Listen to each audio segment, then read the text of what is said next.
Hello बच्चों, देखिए अभी हम लोग क्लास 11 इकोनॉमिक्स में पिछले साल 2022 में झारखंड बोर्ड परीक्षा क्लास 11 इकोनॉमिक्स आर्ट्स में पूछे गए सभी एमसीक्यू यानी ऑब्जेक्टिव क्वेश्चन का सही आंसर को अभी देखेंगे। तो चलिए देर ना करते हुए वीडियो को शुरू करते हैं और मोस्ट वेरी इम्पोर्टेंट इकोनॉमिक्स का ऑब्जेक्टिव क्वेश्चन को पढ़ते हैं।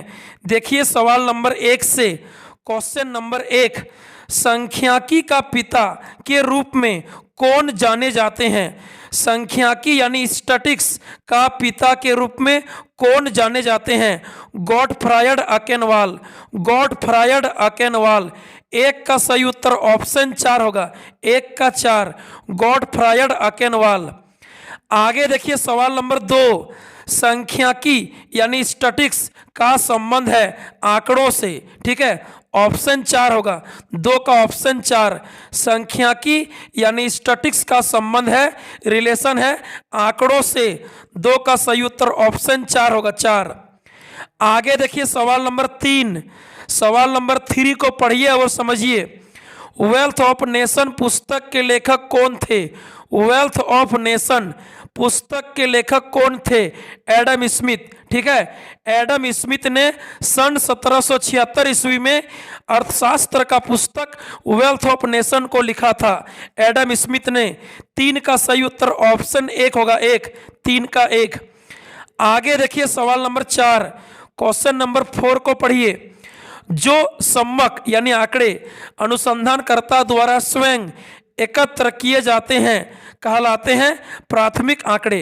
ठीक है, जो सम्मक यानी आंकड़े अनुसंधानकर्ता द्वारा स्वयं एकत्रित किए जाते हैं कहलाते हैं प्राथमिक आंकड़े, प्राइमरी डाटा। 4 का सही उत्तर ऑप्शन ए होगा, 4 का ए। आगे देखिए सवाल नंबर 5 को पढ़िए। समाचार पत्र द्वारा प्राप्त आंकड़ा है सेकेंडरी डाटा यानी द्वितीयक आंकड़ा। ठीक है, समाचार पत्र द्वारा प्राप्त आंकड़ा होता है द्वितीयक आंकड़ा यानी सेकेंडरी डाटा। 5 का सही उत्तर ऑप्शन 2 होगा, 2। आगे देखिए सवाल नंबर 6, क्वेश्चन नंबर 6 को पढ़िए और समझिए। संगणना विधि सर्वाधिक उपयुक्त किसके लिए है? विजातीय सम्मक के लिए, विजातीय डाटा के लिए, विजातीय आंकड़ों के लिए। 6 का सही उत्तर ऑप्शन 2 होगा, 6 का 2। संगणना विधि सर्वाधिक उपयुक्त किसके लिए है? तो विजातीय सम्मक के लिए, 6 का 2। आगे देखिए सवाल नंबर 7 नंबर को पढ़िए। एक अच्छा न्यायाधीश हमेशा आधारित होता है देव निर्दर्शन पर। एक अच्छा न्यायाधीश हमेशा आधारित होता है देव निदर्शन पर। 7 का सही उत्तर 1 होगा, 7 का ऑप्शन 1। आगे देखिए सवाल नंबर 8, क्वेश्चन नंबर 8 को पढ़िए। आंकड़ों का चित्रमय प्रदर्शन कहलाता है प्रस्तुतिकरण। आंकड़ों को चित्र के रूप में दर्शाने पर कहलाता है प्रस्तुतिकरण। 8 का 1 नंबर सही होगा। आगे देखिए सवाल नंबर 9 नंबर पढ़िए। निम्नलिखित में से कौन सा टेली चिन्ह आवृत्ति 8 को दर्शाता है? 1 नंबर होगा, 9 का 1 नंबर सही होगा, 8 को दर्शाएगा 1 नंबर। आगे देखिए सवाल नंबर 10, भारत में जनगणना होती है। क्वेश्चन नंबर 10 कहता है भारत में जनगणना होती है प्रत्येक 10 साल बाद, 10 वर्ष बाद। 10 का सही उत्तर ऑप्शन 2 होगा, 2। आगे देखिए सवाल नंबर 11 नंबर क्वेश्चन को पढ़िए। अपवर्जी विधि के अंतर्गत क्या होता है? अपवर्जी विधि के अंतर्गत क्या होता है? ऑप्शन 2 होगा, 11 का 2। किसी वर्ग की उच्च वर्ग सीमा को उस वर्ग अंतराल में समावेशित नहीं करते हैं। ठीक है, उससे अगले वाला में शामिल करते हैं। ठीक है, अपवर्जी विधि के अंतर्गत किसी वर्ग की उच्च वर्ग सीमा को उसी वर्ग अंतराल में शामिल नहीं करते हैं, समावेशित नहीं करते हैं, बल्कि अगले वाला में शामिल करते हैं। 11 का सही उत्तर 2 होगा, 2। आगे देखिए सवाल नंबर 12, क्वेश्चन नंबर 12 को पढ़िए, समझिए। एक वर्ग की निचली और ऊपरी सीमा का अंतर कहलाता है वर्ग अंतराल। ठीक है, किसी वर्ग की निचली और ऊपरी सीमा का अंतर कहलाएगा वर्ग अंतराल। 12 का सही उत्तर 1 होगा, 12 का ऑप्शन 1 सही।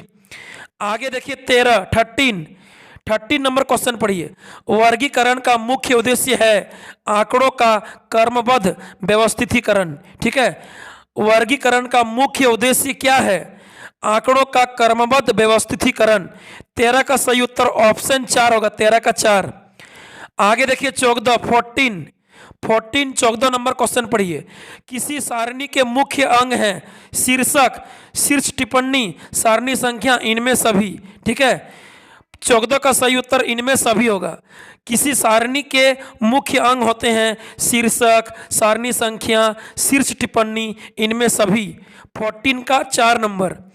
आगे देखिए 15 को पढ़िए। क्वेश्चन नंबर 15, ओजाइव वक्र को कहा जाता है संचयी आवृत्ति वक्र यानी तोरण चित्र। ठीक है, ओजाइव वक्र को कहा जाता है संचयी आवृत्ति वक्र यानी तोरण चित्र। 15 का सही उत्तर 2 होगा, 15 का 2। आगे देखिए सवाल नंबर 16, क्वेश्चन नंबर 16 को पढ़िए। निम्नलिखित चित्र को क्या कहते हैं? देखिए गोल गोल चित्र दिया है, निम्नलिखित चित्र को क्या कहेंगे? पाई चित्र, पाई चार्ट। ठीक है, वृत्त चित्र। निम्नलिखित चित्र को बोलेंगे, जो चित्र दिया गया है पाई चित्र। ठीक है, पाई चार्ट यानी वृत्त चित्र। 3 नंबर ऑप्शन सही होगा, 3 नंबर। आगे देखिए सवाल नंबर 17 चित्रमय प्रदर्शन का सबसे सरल रूप है सरल दंड चित्र। चित्रमय प्रदर्शन का सबसे सरल रूप है सरल दंड चित्र। 17 का 1। आगे देखिए 18 नंबर क्वेश्चन को पढ़िए। बहुलक की गणना का आधार है, बहुलक की गणना का आधार है आवृत्ति आयत चित्र। ठीक है, 18 का 1 नंबर होगा। बहुलक की गणना का आधार है आवृत्ति आयत चित्र। ठीक, 18 का 1। आगे देखिए 19 नंबर क्वेश्चन पढ़िए। 19 आयत चित्र है द्विविमा आरेख। आयत चित्र में लंबाई के साथ चौड़ाई होता है जिसे द्विविमा आरेख कहते हैं। 19 का 2। आगे देखिए 20 ग्राफ द्वारा किसकी गणना नहीं हो सकती है?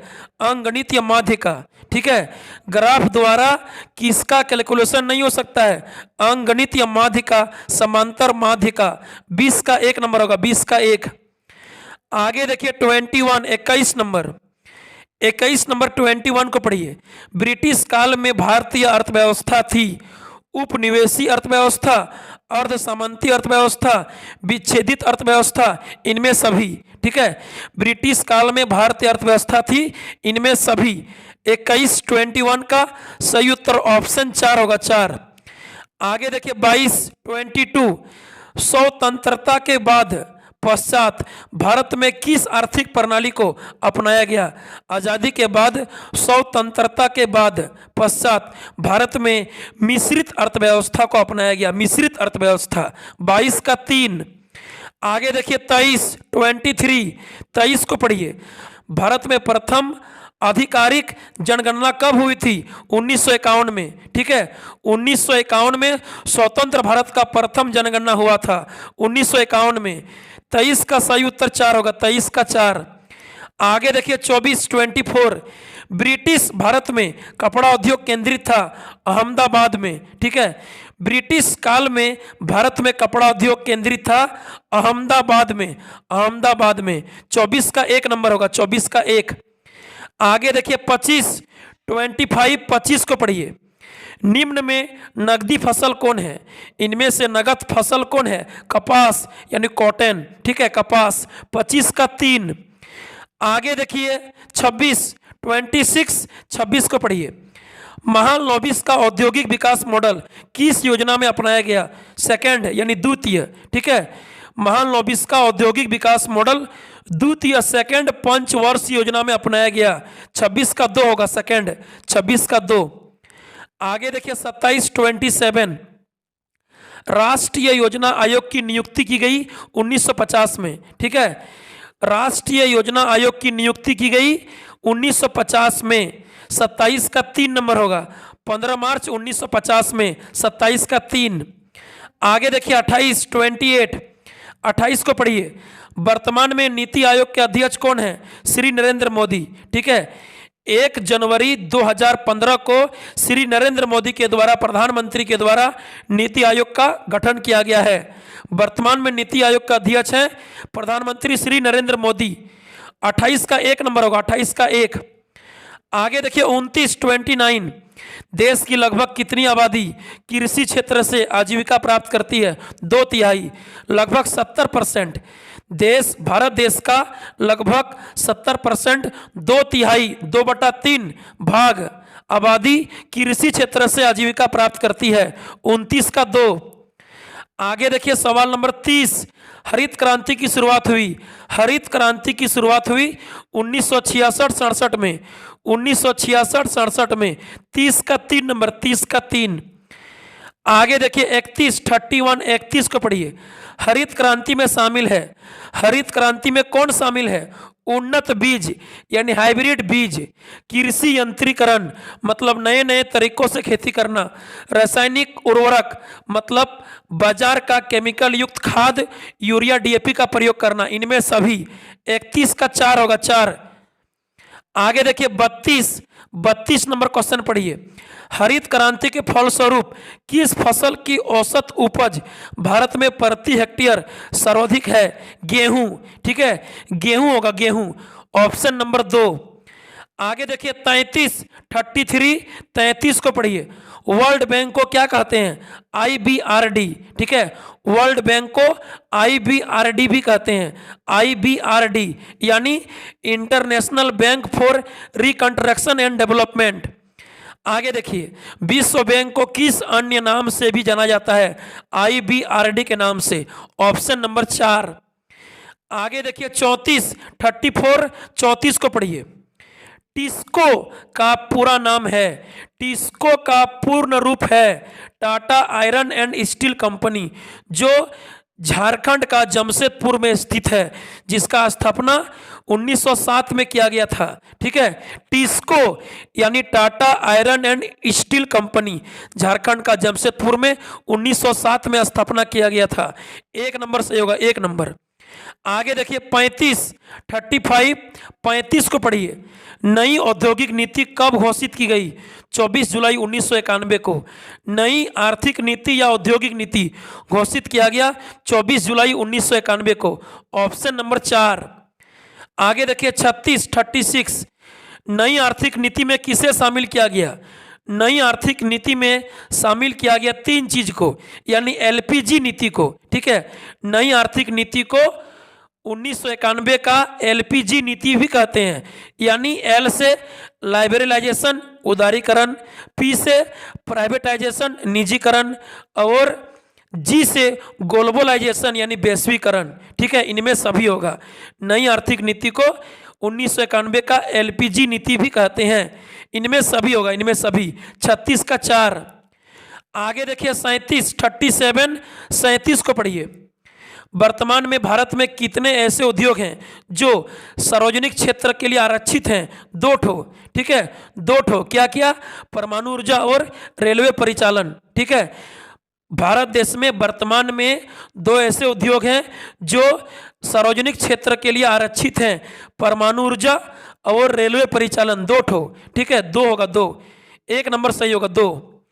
आगे देखिए 38 लघु उद्योग प्रायः स्थापित होते हैं शहरी क्षेत्र में, ठीक है। लघु उद्योग प्रायः स्थापित होते हैं शहरी क्षेत्रों में, क्योंकि शहर में जगह कम होता है, जिसके चलते लघु उद्योग प्रायः स्थापित होते हैं शहरी क्षेत्रों में। और ग्रामीण क्षेत्रों में जगह खाली जमीन अधिक होने के चलते बृहद पैमाने के उद्योग स्थापित होते हैं, यानी बड़े उद्योग गाँवों में, छोटे उद्योग शहरों में। 38 का 2 नंबर होगा।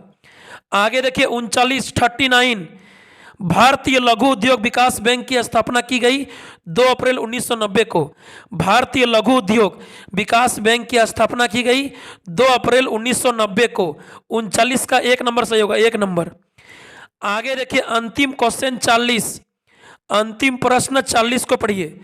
विश्व व्यापार संगठन का गठन किया गया 1995 में। विश्व व्यापार संगठन WTO world trade organisation, world trade organisation WTO विश्व व्यापार संगठन का स्थापना गठन किया गया 1995 में। 40 का 3 नंबर होगा, 40 का 3, 1995 में। तो चलिए अभी हम लोग पिछले साल 2022 क्लास 11 इकोनॉमिक्स आर्ट्स में पूछे गए सभी एमसीक्यू ऑब्जेक्टिव क्वेश्चन का सही आंसर शीट को देखें। यह वीडियो कल 2023 क्लास 11 इकोनॉमिक्स साइंस और कॉमर्स के एग्जाम के लिए वरदान साबित होगी। ठीक है, फिर मिलेंगे अगले वीडियो में, तब तक के लिए बाय बाय, थैंक यू।